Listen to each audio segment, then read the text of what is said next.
Today we're going to hear from the Department of Defense's acquisition experts. We want to welcome Undersecretary of Defense for Acquisition, Dr. Bill LaPlante, and the Service Acquisition Executives, Doug Bush, Nick Guertin, and Andrew Hunter. Welcome, gentlemen. Your leadership is vital to getting capability into the hands of our warfighters and to modernize our force, and I want to thank you all for being here. I want to point out that the Space Force brethren are absent today, and it's because we will have a classified hearing to discuss space-related matters in a few weeks. The FY 2025 budget request for the development and procurement of weapon systems is $310.7 billion. While the Fiscal Responsibility Act required you to make some tough decisions on certain programs, this is not an insignificant number. So we're having this hearing to better understand how the Department leverages those resources to field the programs that we need, preferably on time and on budget. After multiple continuing resolutions, Congress finally enacted the FY 24 Appropriations Bill just last March. However, in many instances, the funds necessary to execute acquisition programs are still not in the hands of the program managers. Many factors affecting getting acquisition right, but it cannot be denied that repeating continuing resolutions affect the ability of program managers to effectively get the most bang for the taxpayer's buck and field the programs on cost and on schedule. That said, over the past 5 years, Congress has provided the Department of Defense several new acquisition authorities and funding flexibilities, such as rapid prototyping authority and the establishment of software pilot projects. Recent appropriations bills have also supported numerous DOD initiatives to facilitate rapid innovation outside of a traditional budget cycle. Yet, the reviews are mixed. A recent Navy study showed that most shipbuilding programs are over budget and behind schedule. The Air Force's Sentinel program incurred a Nunn-McCurdy breach and is under review, and the Army recently terminated its fourth attempt in 20 years to modernize its Scout helicopter. We will continue to work with the Department on ways to improve the acquisition process, but I must say we all share responsibility for the state of our acquisition enterprise, and I would tell you that it isn't good, and for a number of reasons. Number one, Congress needs to enact appropriation bills on time. The Department needs to stabilize its program requirements, utilize realistic acquisition strategies, and request the right amount of funding and sign good contracts. And industry needs to flat out deliver on time. DOD acquisition is not an academic exercise. It's his responsibility for getting the warfighter what it needs, when they need it, so that they can do their job in an increasingly dangerous world. I look forward to hearing from each of you on how we can do better. Senator Murkowski will be joining us shortly. She will have a few statements. Susan is not here at this moment in time, but she will put her opening, I ask unanimous consent that her opening statement be put into the record. With that, we will start with you, Dr. LaPlante, for your opening statement. I believe, hang on for a second. Yeah, each one of you have 3 minutes. Know that your full written testimony will be a part of the record. Go ahead, Dr. LaPlante. Yeah, great. You have the floor. Thanks, Chairman Tester and Ranking Member Collins, who I know will be here, and distinguished members of the subcommittee. Thanks to all of you. It's a pleasure to be here today with our service acquisition executives representing department's acquisition and sustainment.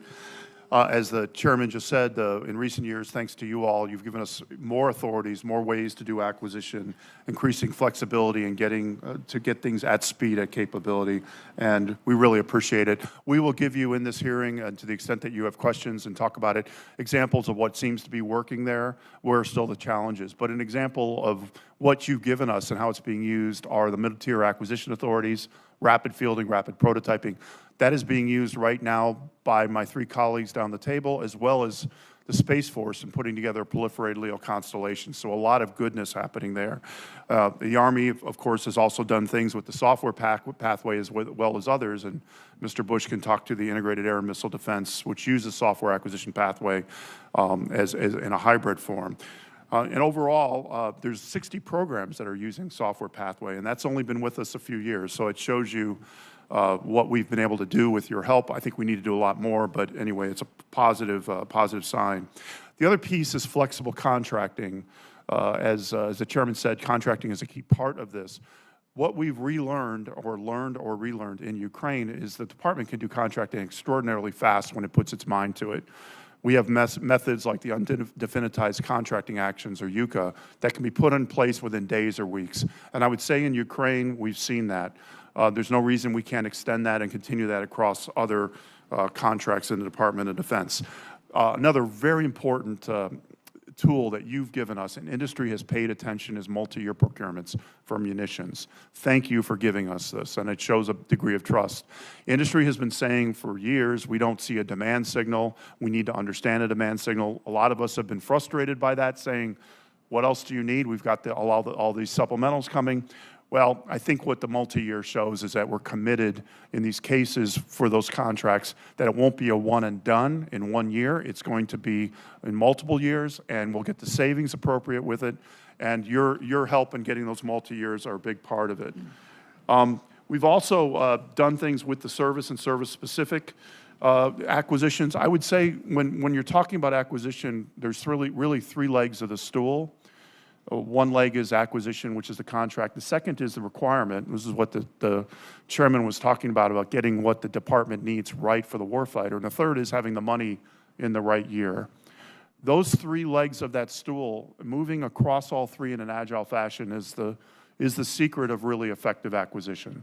And so we remind the service acquisition executives that, and we work with folks like this committee to make sure we can move across that. Again, I think there's a lot that we can talk about. There's a lot of good that has happened in acquisition, continues to happen. We also have a lot more work to do.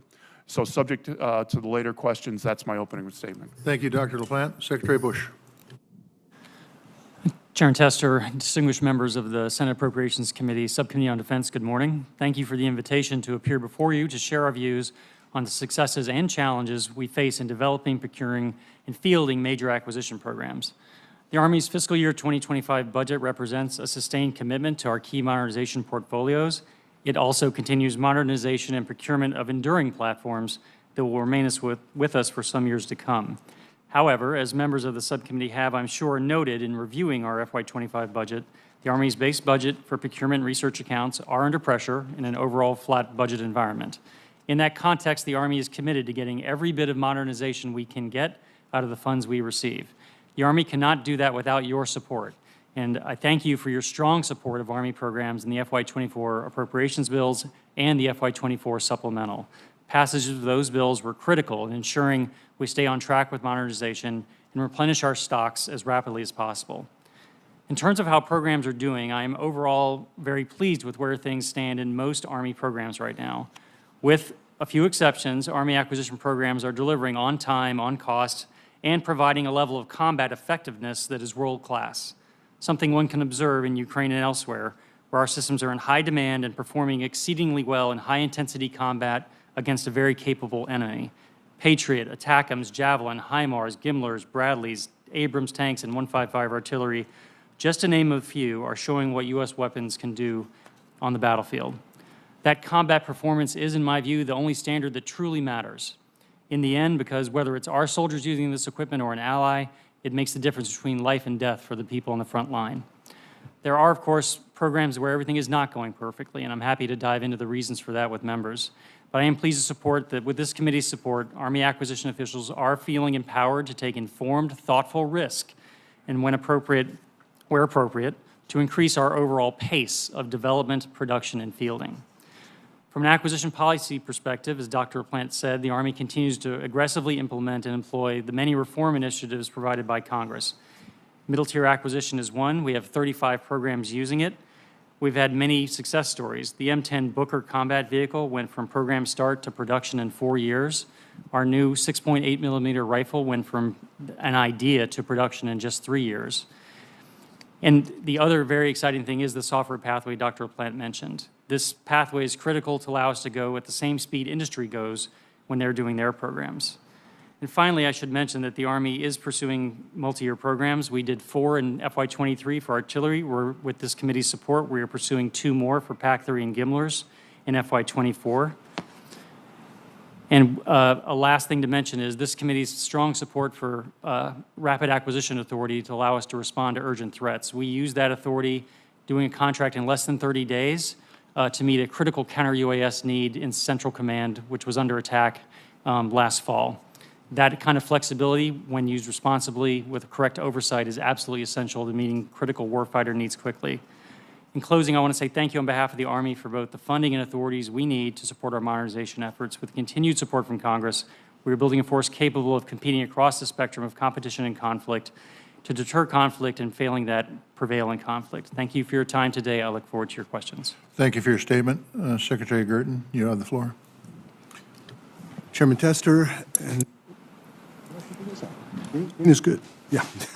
Chairman Tester and distinguished members of the committee, thank you for the opportunity to appear before you today to address our acquisition programs and the defense industrial base.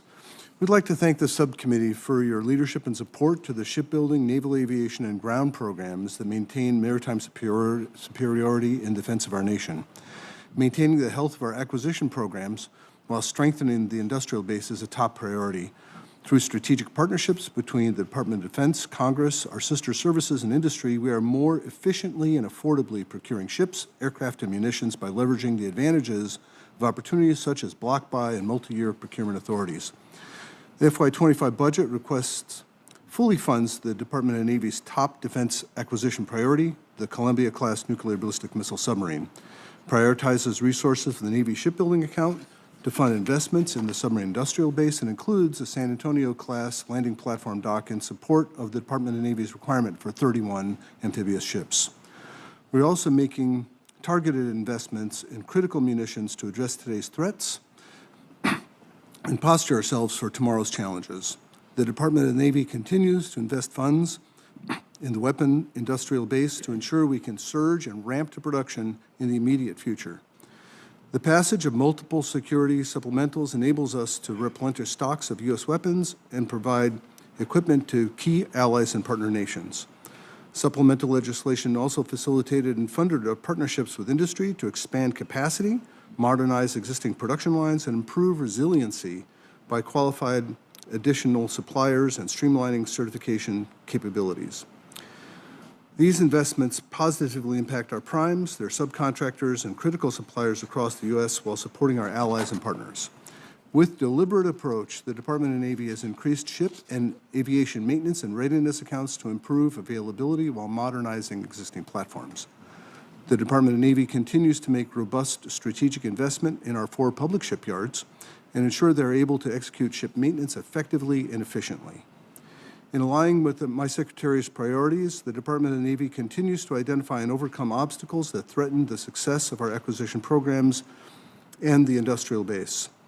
The launch of the Maine Defense Industrial Alliance in cooperation with federal and local government as well as industry demonstrates our commitment to developing and maintaining a well-trained, skilled, and motivated workforce in support of growing and fostering the shipbuilding industrial base. The Department of the Navy appreciates the continued support and investments from Congress. Thank you for the opportunity to appear before you and your subcommittee today. I look forward to answering your questions. Thank you for your statement. Secretary Hunter, you have the floor. Thank you, Chairman Chester, and thank you to the other members for having me here today to provide testimony in the U.S. Air Force acquisition programs and also for the support you provide to us in terms of resources and flexible authorities. They are critical to our success in the acquisition enterprise. We need that flexibility and those resources because the way in which we have to do acquisition in the current security environment is changing and must change. Be less platform-centric and more focused on the integration and the tight integration between systems in order to be effective in the future fight. It requires tight partnerships also between the operational and acquisition communities in the Department of the Air Force in developing the necessary capabilities to deter and win future conflicts. The Secretary of the Air Force has also made clear to the Congress and also to us within the Department of the Air Force that we're out of time. And so we have to reoptimize our organization to move faster and also to prepare for a very challenging future fight. And therefore, we're shifting a focus from platforms operating individually to mission threads and capabilities that are required to close those threads reliably and consistently over time in a resilient fashion. This requires us to work across our stovepipes and integrate in ways that are often stymied within our existing organizational structure and that require flexibility within our acquisition approaches in order to execute successfully. So we're adapting our acquisition approaches and our capability development organizational structure to meet the challenges of great power competition. Recognizing the challenges laid out in the defense strategy and our operational imperatives in our reorganization, reoptimization initiative, we've begun to implement a next-generation acquisition approach that builds upon a foundation of government expertise, technical architectures that enable open systems approaches, and the constant injection of new technologies. It ensures there's continuous competition throughout the life cycle of a program to allow the Air Force to take advantage of new advances in technology through incremental development while lowering the barriers to entry for companies, including non-traditional companies. I want to particularly highlight the Collaborative Combat Aircraft Program as the exemplar of our efforts to develop and field new capabilities rapidly, affordability, and at scale. In fiscal year 25, we will begin the concept refinement for the next CCA increment as we continue to explore international partnership participation and expand our approach to continuous competition. Since time is of the essence in capability development, we're very thankful to the Congress for providing quick start authority and the NDAA, and I know this committee was very helpful in getting to a successful resolution of that issue. I also want to highlight that we've just put through that authority and through that process a program to provide C3 battle management for moving target indication at scale, which I think is a very effective use of that authority. We look forward to working with Congress as we organize into a more agile and integrated acquisition system that delivers capabilities quickly and at scale. We welcome the opportunity to provide you more details on our key Department of the Air Force efforts where we can use help, including the establishment of our new software directorate, our implementation of the Defense Acquisition Workforce Development Account to build that government expertise that I referred to, and our approach to digital material management. Thank you again for the opportunity to testify. Yeah, I want to thank all four of you for your testimony. We'll get into the questions right now. We have heard a lot in recent years about the challenge that the defense industry has to attract and retain a manufacturing workforce to build weapon systems on time. This is concerning, and we will be discussing that more today, but my primary question is about the Department of Defense's own workforce. This is for all of you. What is the DOD's acquisition workforce? Our acquisition budgets have grown significantly, but do we have enough qualified and experienced contracting officers? Do we have enough auditors? Do we have enough cost estimators to manage this workload? We'll start with you, Dr. LaPlante. Yeah, thank you. And with the authorities that this committee and others have given us, they're, of course, only as good as the workforce to implement them. I would say broadly, like a lot of our economy and our society, there's been a generational change in our workforce. I would say that we have put in place many of the tools that you have given us, including the one that just was mentioned by Honorable Hunter on the acquisition demonstration and the funds to train next generation. I would say the area that I'm most focused on really beefing up as contracting officers. A couple of comments on that. Number one, I'm biased, but I actually think that the contracting officers in the Department of Defense are some of the best in the United States government. As a result, they're also highly desirable, both in other parts of the U.S. government, which is not a bad thing necessarily, but out in the private sector. We also, and this is something perhaps that's not fully appreciated, during the years in Iraq and Afghanistan, many contracting officers did service downrange in country 4 or 5 times in some cases. Many of those got burned out. So we're rebuilding many parts of the contracting workforce. I would say in pockets we still have work to do. Net overall, I'm pretty pleased with where we are, but I would also defer to my other colleagues here. And we'll go to Secretary Bush next from an Army perspective. Where are we on those three?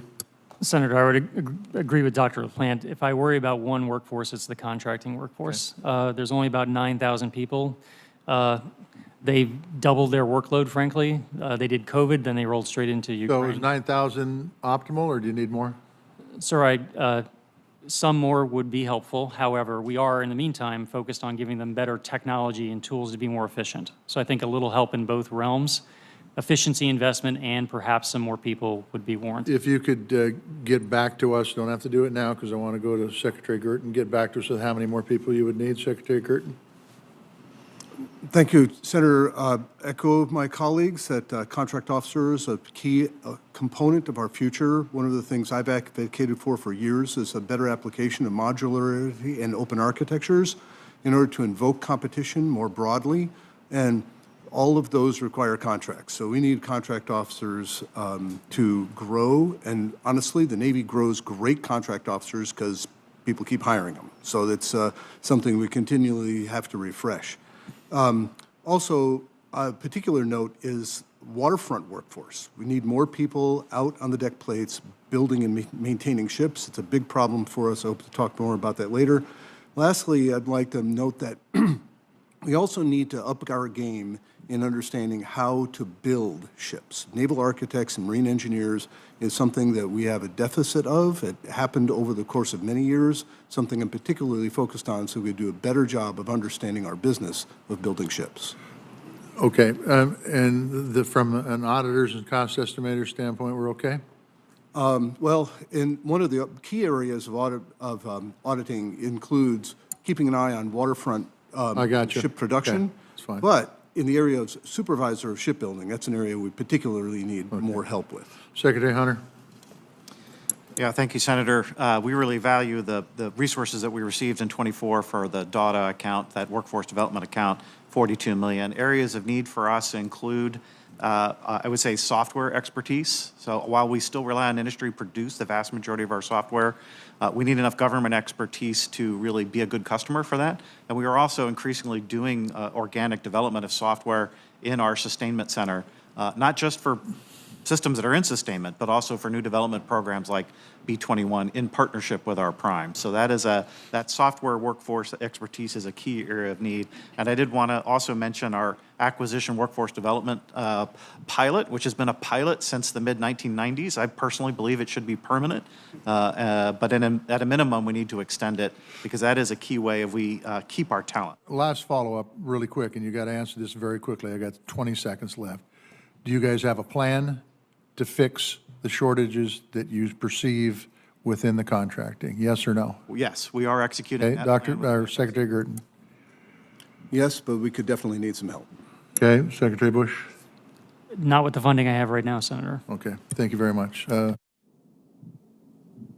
Thank you, Mr. Chairman. Thank you all for being here and your focus on what we need to be doing better when it comes to accelerating in the acquisition space. I think we recognize that sluggish is one of those words that perhaps best describes what happens in a bureaucracy like we are faced.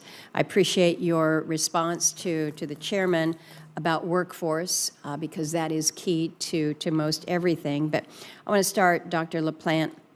If you were to give the department a letter grade here on its current efforts to reform and to improve the acquisition process. And I noted, Mr. Hunter, that you said that you've got an acquisition pilot that has been in place since the 90s. Maybe sluggish is even too kind of a word. But if you have to really critically assess where we are in how we're improving the acquisition process, utilizing the new authorities that can help you move faster, what is that? And really what we need to know is what more can Congress do to help move you through to some better reforms here? Yeah, I would give it a grade of a B. And the reason I give it a grade of a B on the positive side is the American equipment is the best in the world. The demand for foreign military sales from U.S. equipment is at record highs. Everybody wants the equipment. Everybody sees it work in Ukraine and other places. They know it can also be trained for and sustained. The demand for our stuff is through the roof. We are seeing that every day. Why is it not higher than a B? Because number one, we still are too slow in certain areas, particularly when it involves with adapting modern software. Number two, we still do not have enough parts and pieces that are interchangeable that we can use, and they're not proprietary to one company. The third area, which is still frustrating sometimes, is we still don't get the requirements and the acquisition right and aligned up. So we have a lot more work to do to get faster and to align those. But I would say there's still, when you look at cost schedule performance, as my colleague in the Army said, largely net, cost increases are coming down, performance is good, and schedule is the one area we still need to make improvement on. Let me ask you, Secretary Guertin, you mentioned that within the Navy, you need to focus also on how you're building ships, I think is how you framed it. It's my understanding that some of what we're dealing with when we're looking at where the Navy is and the shipbuilding demands is whether it's approving construction when design is not yet complete, or perhaps altering existing requirements during the build itself. In other words, you don't have a flow here that is consistent. Can you expand on some of the internal lessons learned that the Navy is working to rectify as it faces some of these concerns with shipbuilding? I think many of us in this committee, in this Congress, are very concerned about where we are with our naval fleet. Senator, I share your concern. I was given a charge by the Secretary of the Navy to, look at shipbuilding when I was fairly new into the position. And one of the things that came out of it was to understand our risk balance. And one of the things we haven't always done well is have a robust, stable design prior to launching into ship construction. One of the things that I intend on doing going forward is to make sure we're taking better advantage of modern development tools that we have for doing upfront modeling and naval acquisition, naval architecture prior to going forward with construction. That's actually a fairly robust set of practices in the commercial industry, but we need to take better advantage of them in how we build our naval ships. Yeah. We need Seems like the right kind of people and the right kind of tools in order to be able to do that. Let me ask back to you, Dr. LaPlante, and this relates to our ground-based missile interceptors. As you know, in Alaska, we have a pretty important project up there. Can you give me an update on the next generation interceptor program? Are we on track? Is it delayed? Is it possible that it could even be ahead of time? Where are we? Yeah, the program is on track, the Next Generation Interceptor. As you know, we were keeping, and the Missile Defense Agency keeping 2 contractor teams much later in the process than we typically do, almost up to CDR. They're going through a down select, as we know, in the last couple of months. And I expect that to be on track and on time. Thank you. Thank you. Thank you, Mr. Chairman. Senator Shaheen. Thank. Support families here. Don't destroy families there. Shame on you. Blood is on your hands. We need money for health care and education, not for the war machine. Thank you all for being here. I'm going to begin a little parochially. Assistant Secretary Hunter, we're very proud that in New Hampshire, the 157th Air Guard flies the KC-46. They were the first unit in the country to get those KC-46s. So I have watched very closely the delays in the rollout of the new remote vision system. I understand it's delayed yet again. So what do we need to do to address that, and how do we make sure that doesn't happen again? Yeah, it's a combination of factors. Senator, I would say the key thing right now is making sure we heal our supply chain status down. This is likely related to access to the right microelectronics for that system, and also getting FAA certification. That's not a particular FAA. This is the engineering work required to get FAA certification, so it's having that correct engineering expertise within the industrial base to achieve that necessary standard. So those are the 2 main things that we need there. I think we are on the path today to getting there, and I think we will hit our current timeline for getting the RPS work. We've gotten through the hardest part of the design stages, and we're very close to achieving that FAA. So what's the current timeline? Okay, thank you. I will hold you to that. Secretary LaPlante, actually, this is all of you mentioned the importance of the flexibility reforms, the acquisition reforms that have been done in the last couple of years. And one of the concerns that I think we all have is how do those procurement authorities address the situation in Ukraine and allow us to prepare for future conflicts. So, Secretary LaPlante, do you want to start with that? Yeah, well, the authorities that have been provided, and we talked already about the software authorities and mid-tier acquisition, have really allowed us to get started very, very fast and to move basically in an agile fashion, if you want to use the agile term, and go through sprints. So those were already up and being used across the services when Ukraine happened.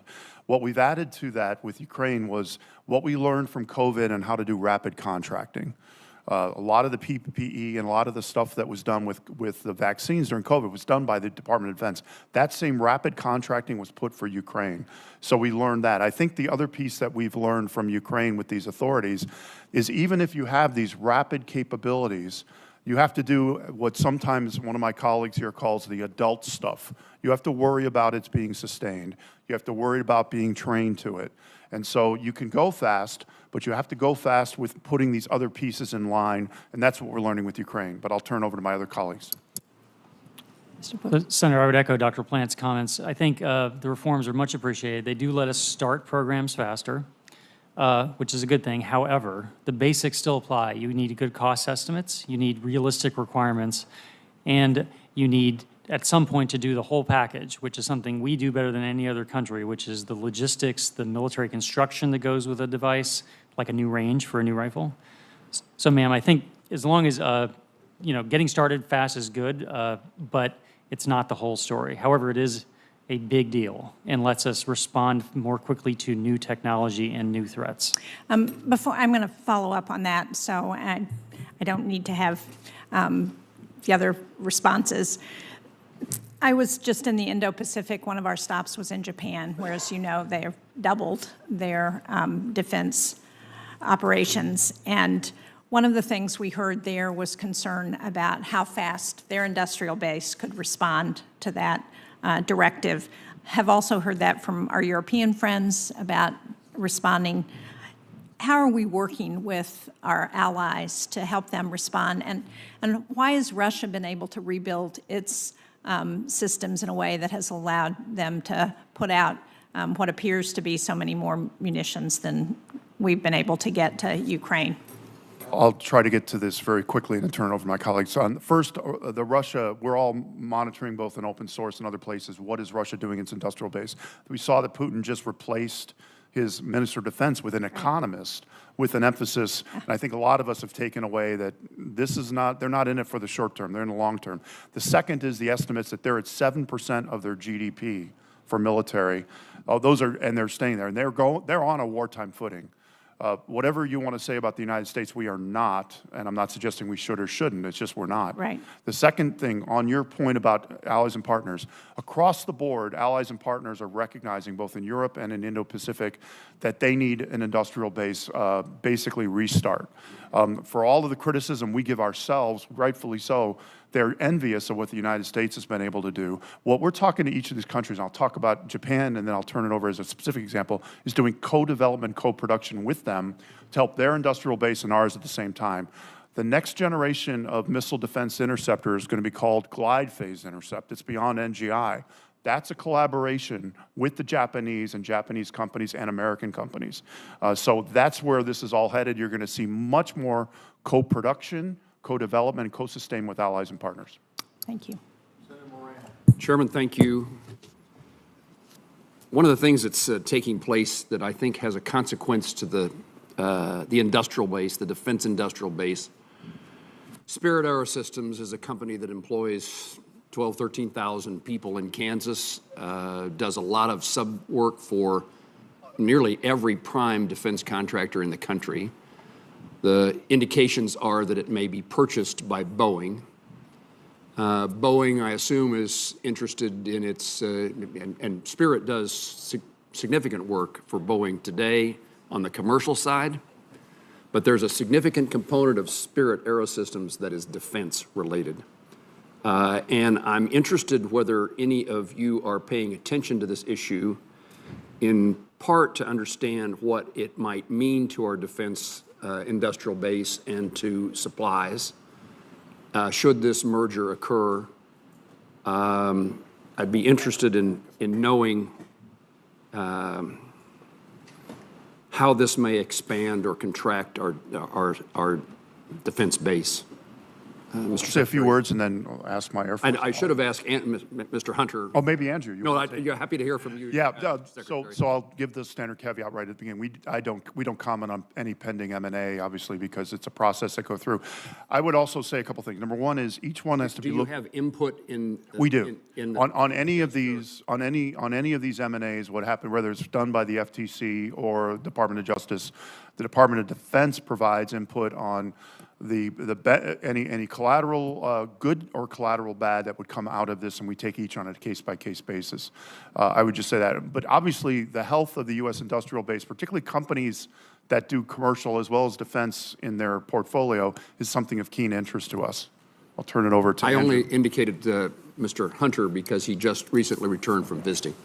Yeah, Senator, it was a great opportunity to visit Spirit and developed a deep appreciation for all the ways in which Spirit is contributing to a variety of U.S. Air Force programs, and as you noted, across a number of our key suppliers, our key prime vendors, and in particular, the manufacturing expertise that is resident there and the ability to leverage new production techniques that are very significant and important to our more cutting-edge, newer weapon systems, leveraged out of the commercial development, particularly the 787.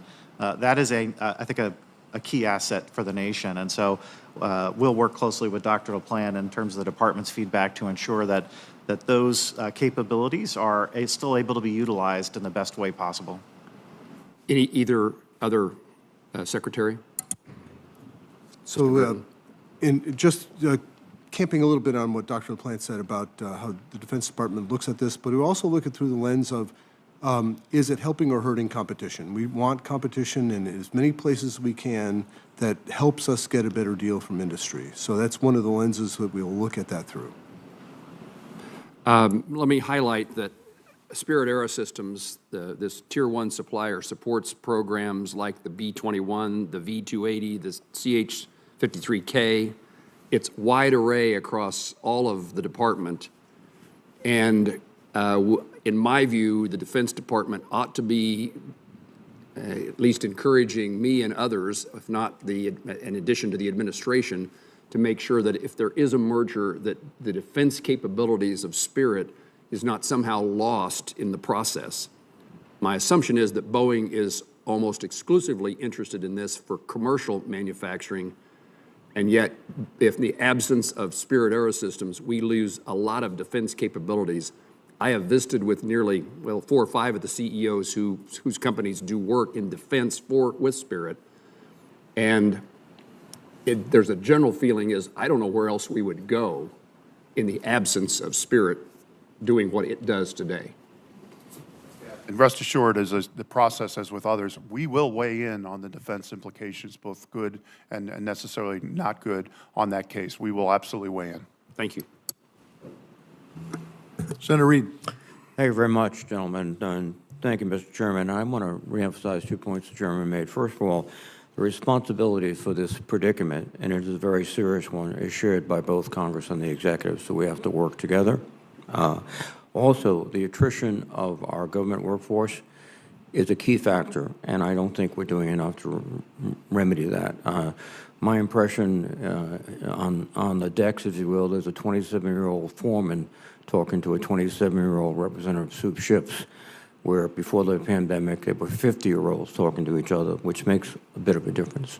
But I want to go right to the submarine industrial base. As you know, Congress initiated funding directly to rehabilitate and strengthen the submarine industrial base. 4 years later, the Navy took up the cause. But right now, the Columbia is behind, and it's slipping further. We cannot produce 2 attack submarines a year. We're about 1.2. And I think everyone concedes this platform is probably the most critical and decisive, both of them, in our inventory. So, Secretary LaPlante, you sent up a budget this year, the President did, which is only buying 1 Virginia-class boat, but also putting significant amount of money into the submarine industrial base for parts for additional boats. Can you give us the rationale and logic? Yeah, thank you, Senator. And as you well know, and appreciate the help of this committee on the submarine industrial base, the department had the difficult choice of either adding to the backlog that was there, or take the money and invest it in increased capacity, knowing that that's going to be delayed before we see the increase. And it's the increased capacity was what the department chose to do. And do you have metrics to measure whether you're doing this efficiently or effectively? Yeah, the closest metrics that we look at, when I know my Navy counterparts, I know probably you do as well, and others, is we look at the work. We'll take Columbia, for example. We look at the plan of where they are in the work progress compared to the plan. Are they maintaining the plan? Are they falling behind? Are they ahead? And we're tracking it. I mean, I know the Navy is tracking it almost every week. We watch it at my level every month. And for example, in Columbia, we lost some ground in the fall. It looks like we're gaining some of it back right now. The question is, can we gain enough back to get the 1 year, which is the nominal behind on Columbia, to get that shortened? We're watching it very, very carefully. A lot of it has to do, as you know, with the technical data packages, the work instructions getting to the workforce in a way that they can implement and with proper learning and efficiency. And we're also tracking how Columbia compares, which is 826, to the 827, which is the next submarine, and where that is. And we're seeing the learning and the growth there, but we track it all the time. And I'd ask Nick if you want to add anything. Please. So, Senator, as you know, we are going to be to the point where we need to be able to build 2 1/3 Virginias a year plus serial production on Columbia. We need to position ourselves for success in that regard, and the investments we're getting from Congress to be able to improve the throughput of the submarine industrial base is critical to be able to get to that point where, and it'll be historic. Even when we're building Ohio's, we're only building 2 Los Angeleses a year, and both of those types of submarines are much simpler than these Virginias and Columbias will be. So we absolutely support that investment so we could get to the point where we can build 2 1/3 Virginias a year and serial production of Columbia and get to that historic high level of throughput. Do you think you have the capacity to do that? No, sir, we don't. But What- with the investments that we're going to be executing over the course of the next few years, we will get to that point. That would mean investments in additional shipyards or additional capacity at shipyards? So the capacity we're looking at right now is to improve the shipyards we have. In the near term, that's where we need to put our money. I would like to, we have actually are thinking about and looking at where else we might have shipyard capacity, but right now we're driving more of the work out of the shipyards where they are right at the waterfront and trying to push more of that work into other facilities that can support bringing those submarines together in the couple of places that are unique to that capacity. Thank you very much. And Secretary Hunter, in 2023, in the NDAA, we created a site activation task force, resident at Air Force Global Strike, to bring operational views into the process of the Sentinel program. How is that task force working, and how are they helping, I hope, with the McCurdy non-breach? Senator, they are helping. I work very closely with General Connor, who leads that task force, meet with him on a very regular basis as we go through the Sentinel non-McCurdy process. But of course, we continue to execute that program while we're going through the non-McCurdy process. So that's a key partnership. We view B-21 as the best model for integrating our operators and our acquirers, as I referenced in my opening statement. And that is the model we are looking to execute with Sentinel. We haven't reached quite that B-21 level of integration yet, but we are well on our way. We have staffed up in the program office with operators from Global Strike, both operators and maintainers. And we are starting to see benefits of that, especially as we go through some of the design choices that we have to make to get to where we want to be with the non-McCurdy process. Thank you very much. Senator Bozeman. Thank you, Mr. Chairman. Dr. LaPlante, we are faced with urgent need to prioritize critical munitions and replenish our stockpile commodities against the backdrop of budget hindered by constraints. This fiscal year, missiles and munitions comprise of 10% of the department's investment funding at $29.8 billion. Dr. LaPlante, how will current budgetary restrictions coupled with inflation affect your long-term acquisition strategy for munitions? Thank you for the question. Yeah, I think what we've all seen in the last couple of years, and actually this is probably the 4th time it's happened since 2000, where when a crisis happens, within a year or two, we realize that precision munitions that we run low on inventory. And part of this is because we bought munitions historically 1 year at a time. As I mentioned in my opening, the fact that this committee helped us get multi-years it really gives that demand signal back to industry to say, we're not just going to buy these key munitions 1 year at a time. We're going to buy them in multi-years, and you can commit your own capital, your own workforce to this. So what we have for multi-years, thanks to this committee and others, we have multi-year contracts we're putting in place. The Army already for 155. We're going to put them in for LRASM, long-range anti-ship missile, for JASM, for Patriot, MSE, which is the Advanced Patriot, and Naval Strike Missile. That's what we're doing to begin to build this back, to show the commitment to industry that not just for this year, but you perform, you're going to have this work 3-4 years from now. So that's what we're doing. But I would say overall, the budget obviously constrains it. As I've said, we've always dialed down on manufacturing and production because you can. And so it is one of the bill payers. It's historically been one of the bill payers. Mm-hmm. So, again, we've given you this authority. Will you be able to, in the next year or two, then be able to give us good data, working with your partners, as to the positive effect that this is going to have? Absolutely. And I would say we're already seeing some of the positive effect, but we'll do. Good. Thank you very much. Also, I want to highlight the domestic availability of ingredients necessary to manufacture smokeless gunpowder, including nitrocellulose, nitroglycerin, and acid production. A supply chain shortage in these areas could not only impact the ability to manufacture ammunition, but also increase its cost. Dr.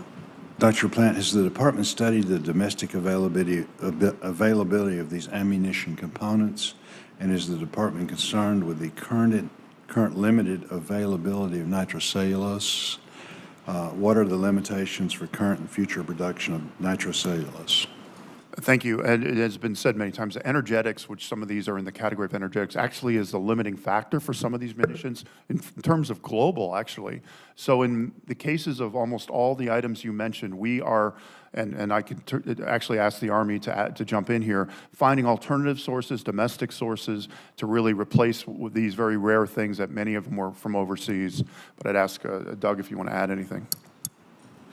Senator, on the nitrocellulose front specifically, we have this year coming online at Radford Army Ammunition Plant a $700 million previous investment made years ago by Congress to go to a fully modern, very high capacity production capacity that's on our ammo plant. So, sir, I think that one we are going to end up ahead of the problem, not behind, which is great to see. However, we do have other sources.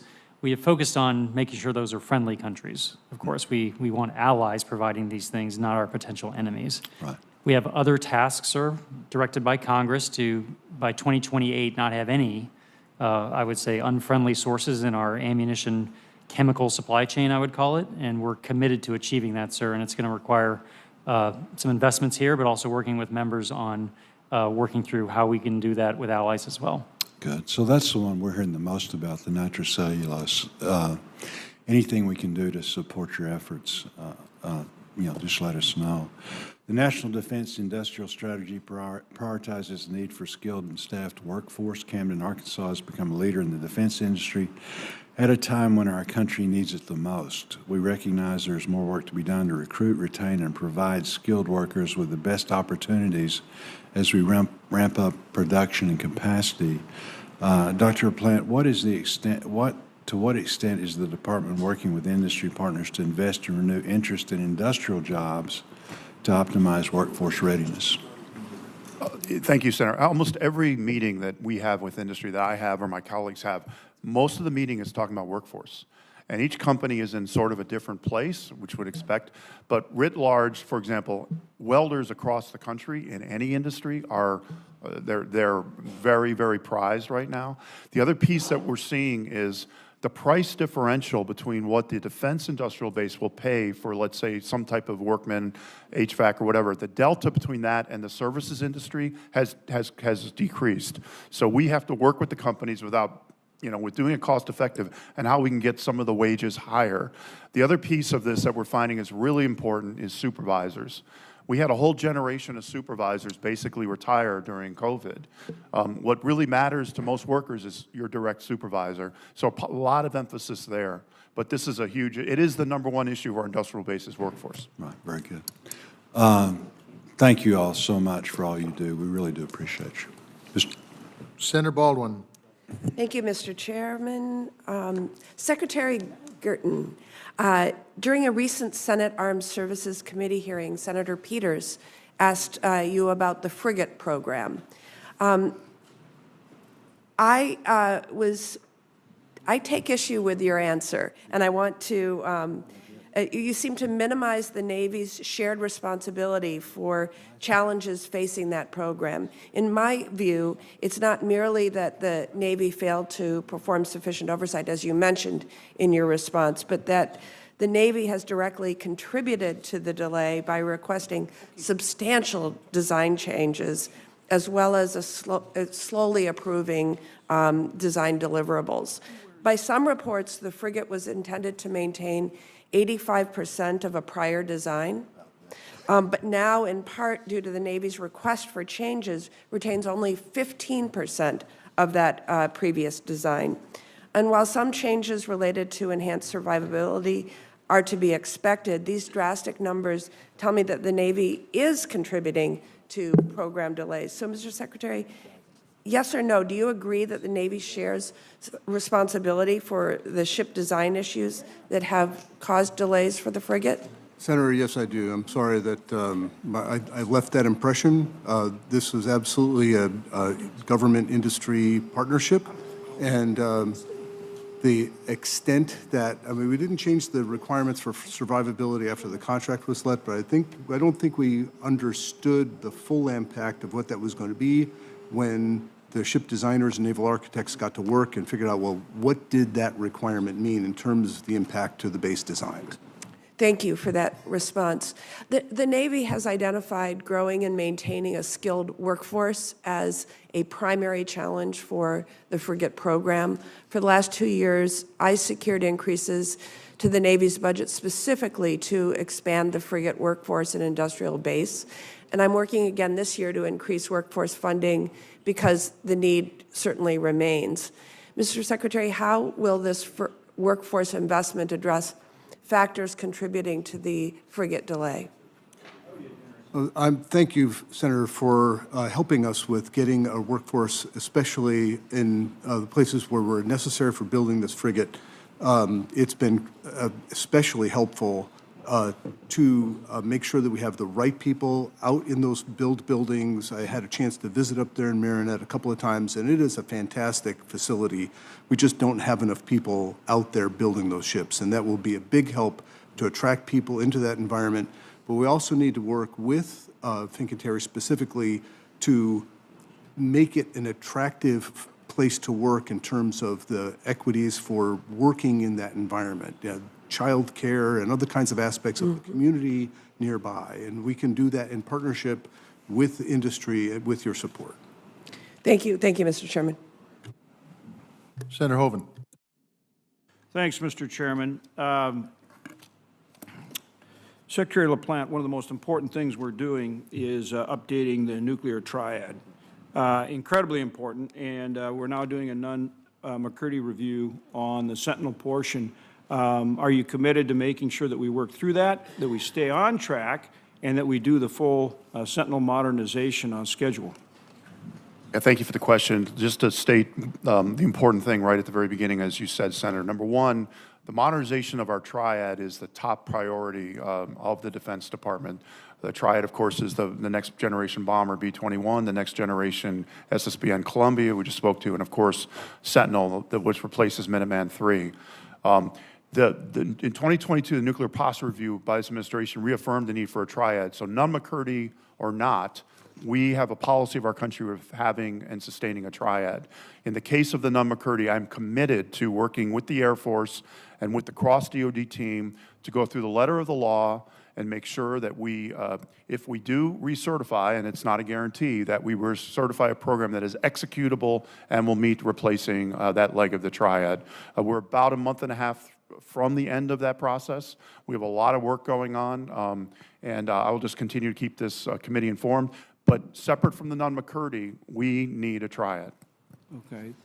Thank you, Secretary. And then I know the chairman of this committee shares my sentiments on this, but is there anything that we can do that is helpful to you in this process? I think already there's been a tremendous help, particularly, of course, by the chairman here. I think a lot of the focus, assuming if we go forward, is going to be really on the localities, on getting, for the states impacted, of course, Montana, Wyoming, Colorado, Nebraska, North Dakota, that we are reaching out as soon as possible to make sure the communities are ready for what's coming, to make sure we're listening to the communities, and as I've spoken with the chairman here, to make sure that things like the vocations needed, that we're as early as possible get that in the communities. And of course, you all know your communities better than anybody, and so any of your help will be appreciated, including letting us know when we're not making the mark. Okay. Thank you, Secretary. Next question relates to countering drones. We're seeing, obviously, in Ukraine, Israel, across the world, the threat that is proposed by drones. And in some cases, we're using million-dollar missiles to shoot down a very inexpensive drone, and then you've got swarms. What are we doing on countering drones to get ahead of the curve here? That is the problem of our time, so we're doing a lot. Number one is that I chair, that started just in March, a senior integration group that moves equipment, counter-drone equipment, into theater ASAP. At the same time, the Army is the lead service on building out towards an integrated capabilities. We now have between 40 and 50 different counter-drone technologies. We're finding out which ones work and which ones need to get fielded. To your point, we also have to make the exchange ratio be cost-effective. If we're shooting down a $50,000 one-way drone with a $3 million missile, that's not a good cost equation. We're working through it. Many of the solutions we're looking towards with industry and with non-traditionals are very cost-effective. That is our high priority. But I will say the technology is changing every couple of weeks, and the tactics are changing, and it's going to be just a constant fight. But we're all over it.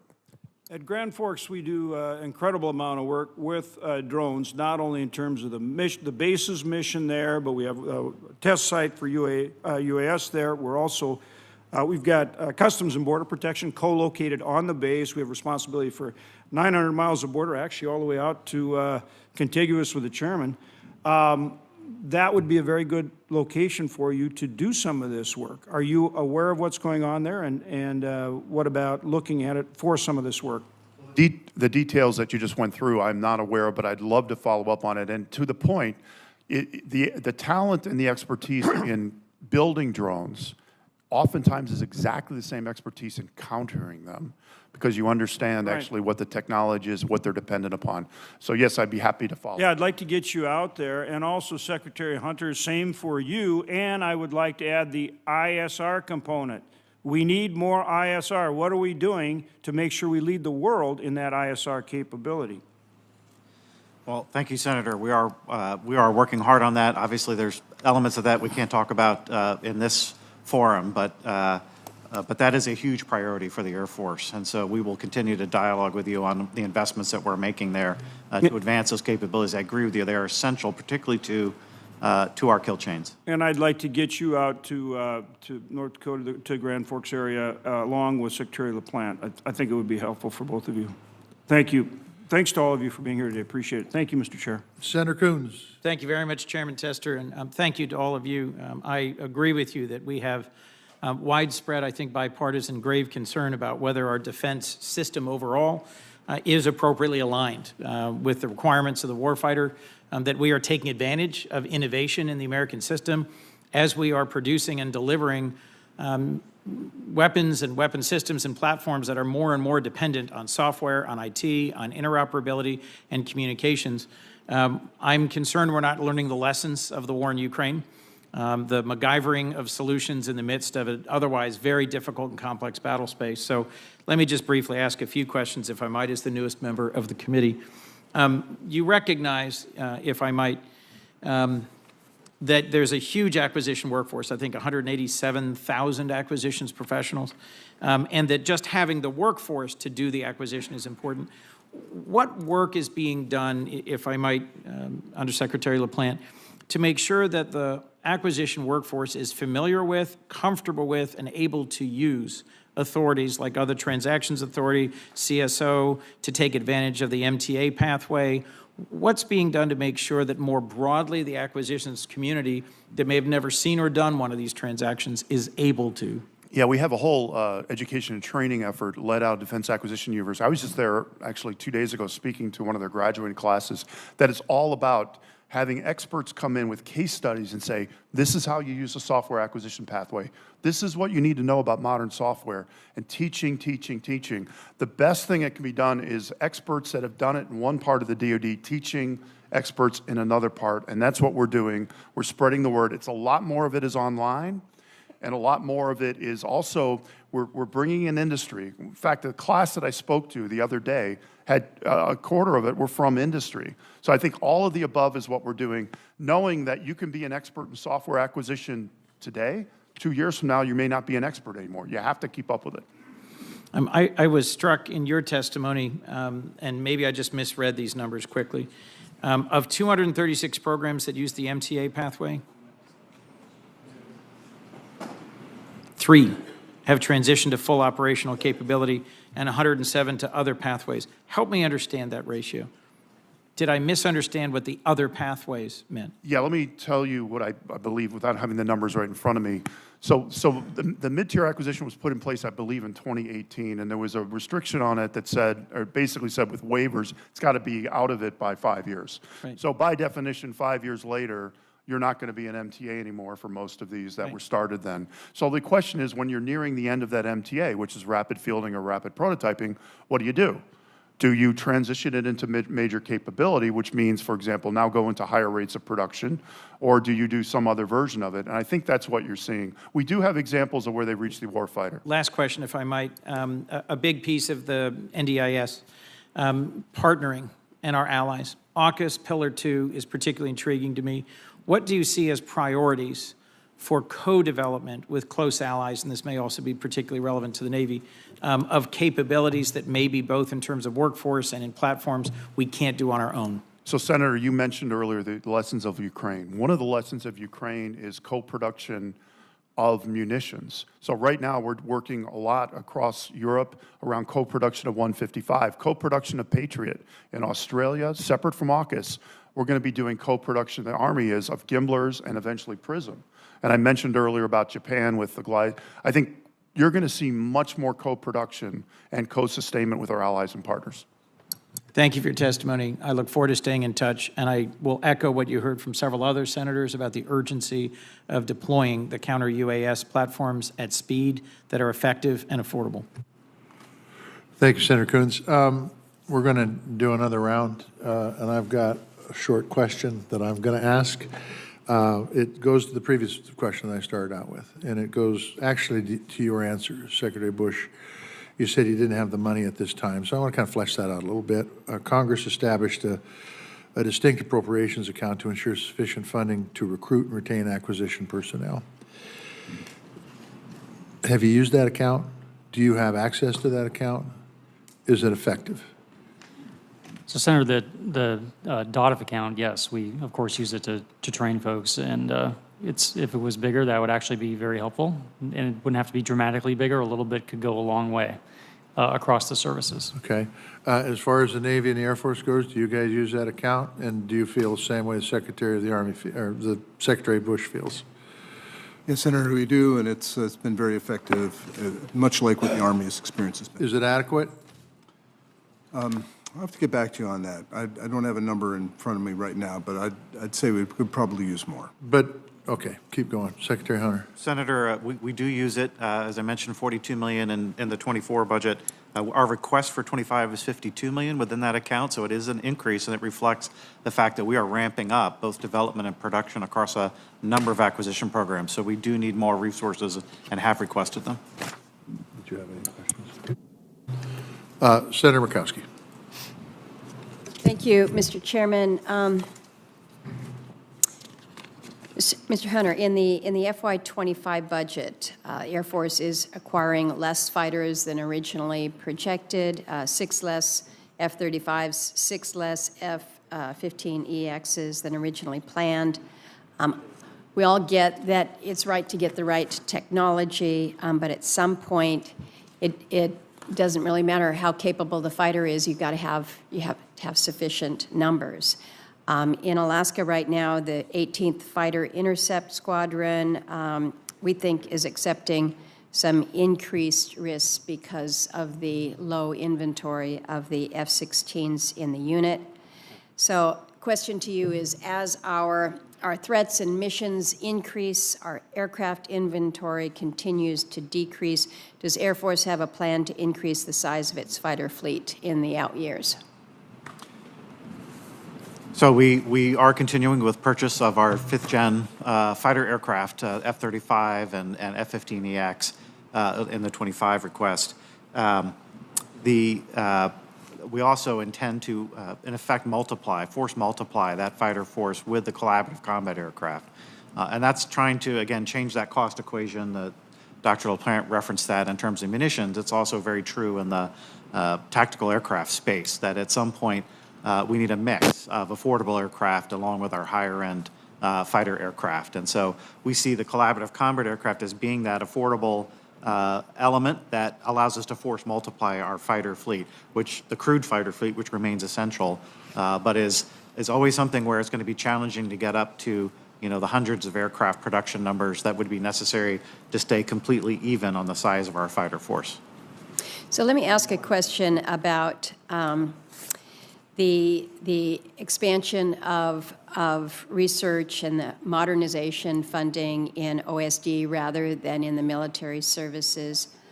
In this fiscal year, that includes $1 billion in DIU and more than $500 million for the replicator initiatives to field thousands of autonomous attributable systems in the next 18 months. One of the things that has been underscored in this committee is that OSD-led efforts have a clear path to be fielded at scale, which is really the responsibility of the military services.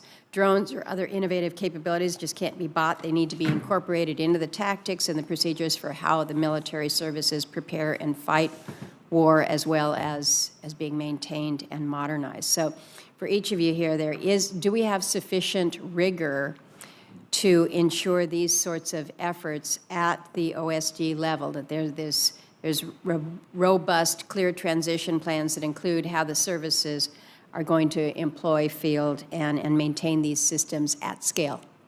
I'll start by saying, first, by asking the question, Senator, you're actually making a really, really important point. The services lead on fielding at scale and organized, train, and equip, not OSD. Right. Not OSD. And so what's really, really important is much beyond the technology and the widget is what we call .mil-PF, the doctrine, the training, the operations. So otherwise, it just doesn't really matter, and we're seeing that with Ukraine. So what's really important of these prototypes and efforts, whether they're done by OSD, DARPA, or done by IRAD, is that there be, if it's successful, a credible way to get this at scale and that the services can use it, can train to it, and can sustain it.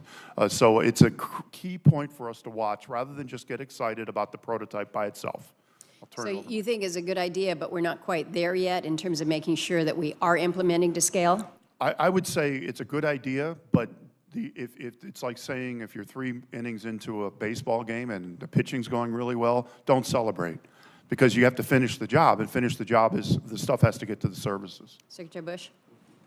Senator, I would suggest members think of it in 2 ways. One is OSD does have a at times useful independent role in experimentation and prototyping with technologies that we haven't been able to focus on. And there needs to be a space for that, and there needs to be funding for that, because sometimes they do discover things that we won't on our own. However, when it comes to scale, ma'am, the most productive efforts are ones that are paired with the services, meaning they are collaborative and cooperative with a clear path to us from their work. We have had some successes. The Army's new mid-range capability, which is our land-based anti-ship batteries, started with the SCOPE project. And we took it, created and made it an Army program. We took their work, built on it, and we have fielded that. So there can be successes, man. We're doing that with Replicator, with the Army's effort that's been announced. I think that tight coupling is where, when the dollars get big, there needs to be a service partner identified in advance before the money gets too big, would be my way to think about oversight. Appreciate that. Secretary Guertin, anything final to add? So the Navy has been very supportive of Replicator. We actually brought 2 Navy and 1 Marine Corps projects to the first tranche of Replicator in partnership with OSD, and I echo Mr. Bush's comments that that partnership is critical to fielding at scale. One other aspect to that is when we're looking at these kinds of initiatives, we want to make sure we carry forward the sustainability and support work to make sure that our soldiers, sailors, airmen, Marines, Guardians can actually use this stuff in a reliable way when they need to in a fight. And thank you very much, Mr. Chairman. Good to see you all. Thank you all for your service. I wanted to turn to a very expensive program with a set of serious safety concerns attached to it. That's the tilt rotor V-22 Osprey program. At the end of November 2023, we saw yet another fatal Osprey crash that claimed the lives of 8 airmen due to a parts failure. From March 2022 to November 2023, we had 20 service members die in 4 fatal crashes. In February of 2023, DOD indicated that it had solved the hard clutch engagement problem thought to be behind these accidents with 99% certainty. The department made that assurance only for 2 more Ospreys to go down in Australia in August and then in Japan in November of 2023, the accident I referenced. This is an important program. It's an expensive program, but it's a program that seems to be plagued by significant and deadly safety concerns. So, Assistant Secretary Hunter and Assistant Secretary Guertin, let me ask you this. I know you take these losses tremendously seriously. Can you update the committee on how your services are working to address these unanswered and ongoing safety problems with the V-22 Osprey? Senator, you're right. This is a particularly grave concern. The Navy and Air Force took it very seriously. We did a grounding of those aircraft after the November crash, and we rigorously investigated. We looked at we actually brought that craft back up out of the water. We investigated what was going on, did detailed analysis, and we better understand what happened in that particular failure mode. We have established a crawl, walk, run approach to get back to the point where we can get back to the flight envelope. We're not there yet. We have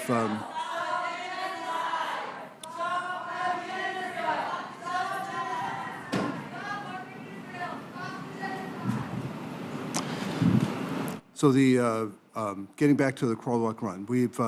We're now in a limited envelope, but we're characterizing and collecting data so that we can better understand where we are and be able to safely get back to the full flight envelope of that aircraft. The Marines have been flying that thing for years. They have a lot of them. They love that aircraft, but we have to make sure that it's safe for them to fly.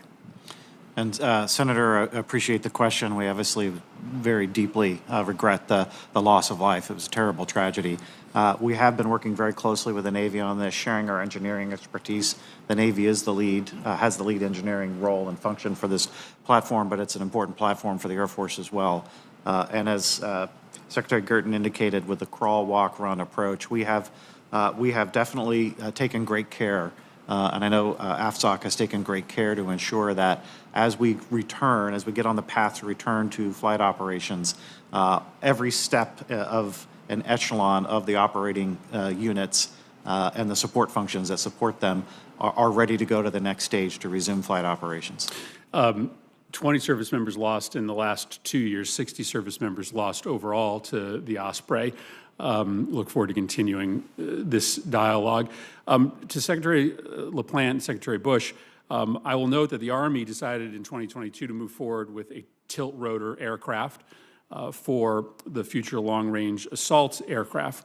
Despite these safety concerns and despite the tilt rotor bid being close to twice the cost of the competing bid. And so this committee is left with a contract award for a major program for the Army that has potential major cost implications and has serious safety concerns. So let me ask you, can you talk about the steps that are being taken by the Department and the Army with respect to the FLRAA contract that is underway to ensure that this new tilt rotor, the Valor, does not expose soldiers to the same risks that are apparent with the tilt rotor Osprey? I'll just say a few words and then turn it over to my colleague, Doug. Obviously, the safety considerations and the hard facts of what you've been saying about this terrible losses in the last year and a half weigh heavily on us. And I know the Army is, it's all part of how they're considering going forward these programs. I'll let Doug continue. Senator, thank you for the question. I believe the Army, we believe we will benefit from the 20 years of engineering experience and knowledge that the Osprey will provide to our design, which we believe will be fundamentally different in certain respects to make it as reliable and safe an aircraft as possible.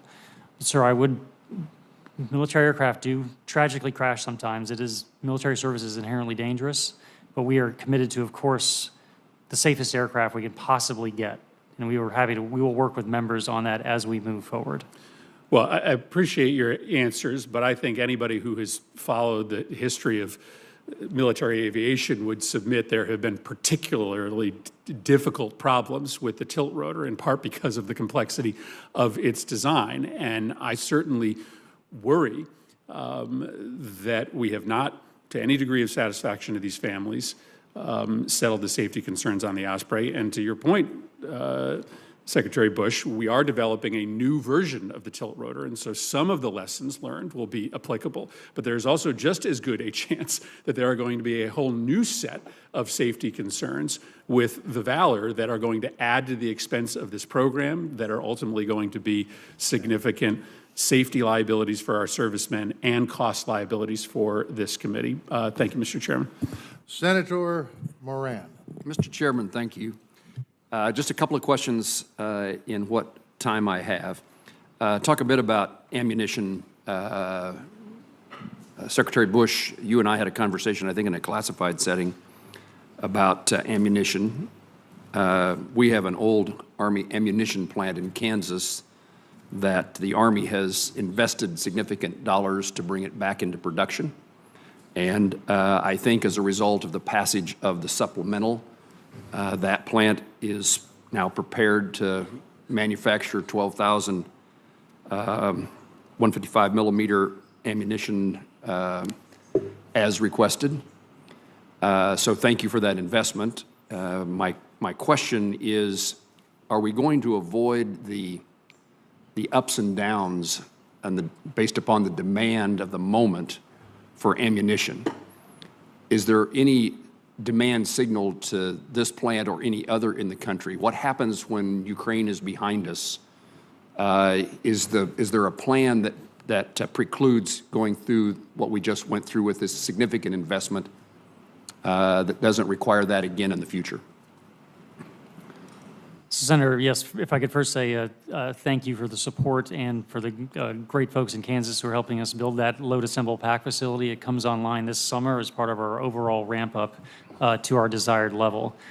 To your main question, we are thinking very carefully about that. What we don't want to happen is a cliff where we have a rapid loss of workforce and a unwise ramp down that puts at risk these investments we're making in brand new facilities.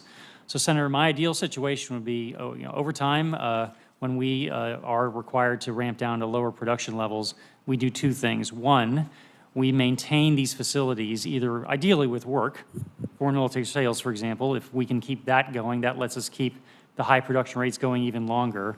But even if that winds down, that we work share among the different facilities to maintain them in at least a warm status with enough people to be able to ramp up quickly. One thing I will admit was not in place before was really a kind of a war plan to ramp up production.